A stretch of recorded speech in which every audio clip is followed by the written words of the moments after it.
What's up, world? This is your girl P. So, why don't people go after their dreams? I really need to talk about this because I had this conversation and I believe I stated this in a previous recording. Why people don't go after their dreams. I had this conversation with a friend. He said that people don't go after their dreams because they are scared. Well, I like to give my take on this, and I don't know everything. I can only go by experience, okay? And what I see from my vantage point, okay? So that's my disclaimer. But people don't go after their dreams. See, your dream is a gift that God put inside of you. It's whatever makes you happy. A lot of times, we knew what we wanted to do as a little kid, you know, and you may have said that you what you wanted to do, and an adult, maybe your parent, you know what I'm saying, or somebody said something about what you wanted to do and it made you not want to do it anymore. And I'll give an example. I'll give an example. I'll use one of my granddaughters as an example because I can see this, this because history repeats itself. Time just repeats itself. It just shows up in a different way because we're in a different time. It's like going from black and white to color. It looks different, but it's the same thing. So I was working when I got my first invention. Just to say this, let me say this before I get into this. When you go after your dream, you have to put God first because see, God gave it to you. So that's first and foremost. But when I was going after my dream, and I'm still doing that right now to this day, because manifestation is like planting a tree or having a baby. You don't have a child overnight, and a dream is a child, right? You have conception, and then you have to carry that child, and you know it takes time. But when I was going after my dream, I was, my first invention, smudge.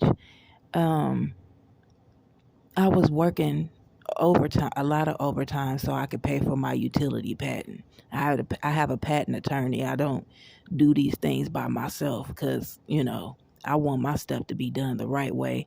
So when you build properly, no one could tear it down. And so I have a patent attorney. I was paying my patent attorney for my patent, my utility patent for my first invention. This is only when I had my first one out. And I had to work a lot of overtime to make that money to pay for it. And the job that I did, I had to stand up on my feet. My feet used to hurt so bad. And I worked 3 days a week, 12 hours a day. So that was three 12-hour shifts. And you talk about somebody's feet throbbing. My feet used to be throbbing so bad. And on my days off, I just couldn't get up. I would just lay on the couch and just lay there like my feet used to be thumping. But I remember one day I went over to my oldest daughter's house and my feet was hurting. And I was sitting on her couch and I had my feet up in her on the reclining part of her couch. And my grandbaby, my Gam baby, because it's what I call they call me Gammy. And my granddaughter, she said to me, she said, Gammy, you want me to rub your feet? This is what my baby said to me. She asked me, did I want her to rub my feet? And I just look at her as like a little princess, you know? And this is it, you got to follow me, okay? Listen to what I'm saying because this is deep. It may not sound deep to you right now, but this is deep because this is what happens to little kids. This is where it starts. And I want you to pay attention to what I'm saying to prevent from this happening to any other child, right? So she said, Gammy, you want me to rub your feet? And I'm looking at her as this little princess because she's so dainty, you know. And I'm like, I don't want her to rub my feet. You know what I'm saying? Because I'm looking at her as this little princess. And I'm like, I don't want to rub my feet, you know? And she wanted to rub my feet so bad. And she said, she said, I want to be, but she couldn't say it because she didn't know what it was called. So she was trying to say that she wanted to do feet, is what she said. She wanted to do feet, but she was doing it. She was showing me what her hands. She said when she grow up, she wanted, and she started doing her hands like she wanted to do feet, is what she was telling me. And so I almost, and I caught myself. I almost said, no, like, no, I didn't want her to do that. It's not about what I want. You know what I'm saying? This is what she said she wanted to do. And as a little girl, this is what her dream might change. You know what I'm saying? But I don't want to be the one to kick that out of her, make her feel like it's bad, because you don't want her to do something. So she told me she wanted to do feet, but she couldn't say it. So she was just doing it with her hands. She said, I want to do, and she started doing her fingers and stuff or whatever. And I caught myself and I said, okay. I said, you can rub Gammy feet. And so she was excited and she went to go get the lotion and she was rubbing my feet and she was acting like, literally, I was watching her. She was acting like she was in a nail shop. Like how you go to the nail shop and get a pedicure. She was acting, because she done got her feet and nails done before. And at the time, I believe she had to be like 7 years old at the time when this happened. And she was so excited. She went and got the lotion and she was sitting there acting. She was sitting on something. My feet was up on the recliner and she was literally acting like she was in a nail shop. And I was watching that. And I told myself, like, and this is when God gave me the revelation. He was like, this is where little kids lose their dream.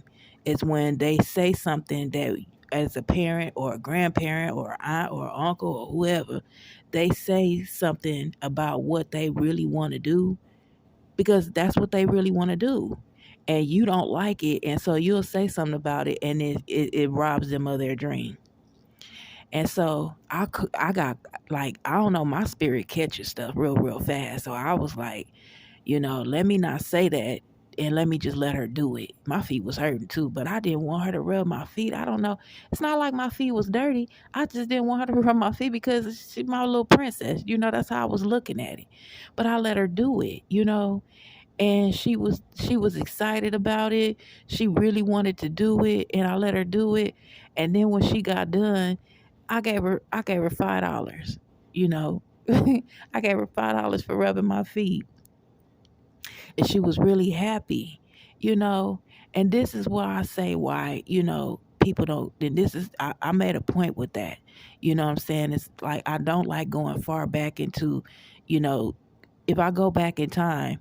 Well, I was on my spiritual journey, so this happened during my spiritual journey. It just so happened with my granddaughter, and I didn't want to be that one to rob her of her dream, because the reason why I say this is because just because she says she wanted to do feet, it doesn't mean that's what she's going to become. She may own several massage parlors or something like that. It's your dream starts off one way and turns into another, just like my smudge idea. When I first got my smudge idea, it started off with me with an air freshener in the car because I had got the idea of how can I smudge the car, because I wanted to smudge the car to get negative energy about the car. And I was like, well, if I burn a sage wand in the car, the leaves is going to fall off and burn the seats and mess up the car and this and that. And I said, how can you smudge a car? And I saw the little tree air freshener hanging from the rear view mirror. And that's when I got the idea. And I started going to Michael's and places like that to, because I thought I was going to make it with my hands. But that's how it started out. But that's not where God is going to take you. It just starts that way, but God takes you a certain different way.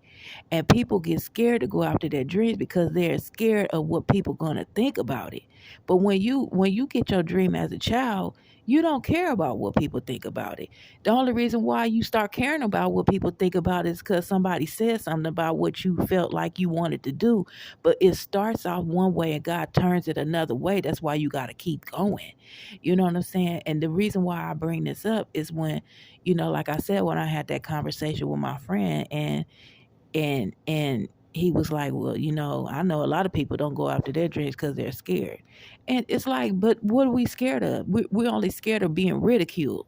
We're scared of people poking fun and laughing at stuff. But what are they laughing at? Because they don't know what they all they see is from where it starts. They don't know where God is going to lead it to. And if I look back to when I got my idea, back to when I was thinking how to smudge a car, because that's literally where it started. Now my idea is way bigger than that, and I have manifested a subsidiary brand to that. You know what I'm saying? It's growing and growing and growing. So what I say, when my granddaughter wanted to rub my feet because she said that she wanted to do feet, just because she wanted to do feet doesn't mean that's what the end result of her dream. Her dream could turn into something else. And when we sabotage stuff and we say things to little kids and tell them, no, you can't do that, and no, this, you're ruining the dream that God put inside of them, because God put it there for a reason. You don't know what it's going to turn into. You have to let it be. You have to let things be the natural flow of life when it comes to a dream, because a dream is like a child. You know what I'm saying? It starts off as an embryo, it starts off as a sperm cell, it starts off and then it grows into something great. And then that child is born, and then that child becomes something great because it starts off one way, and it has to grow and grow and grow. And that's why when I say that, even though we're grown adults, we have to continue to grow, because God put something inside of you, and if you haven't manifested it, it's still in you. It's a seed. And a lot of times when people are trying to bury you, and they don't realize that when they burying you, you're a seed. You're gonna grow. And when they talk about you and they hate on you and they speak negativity on you, that's watering the seed.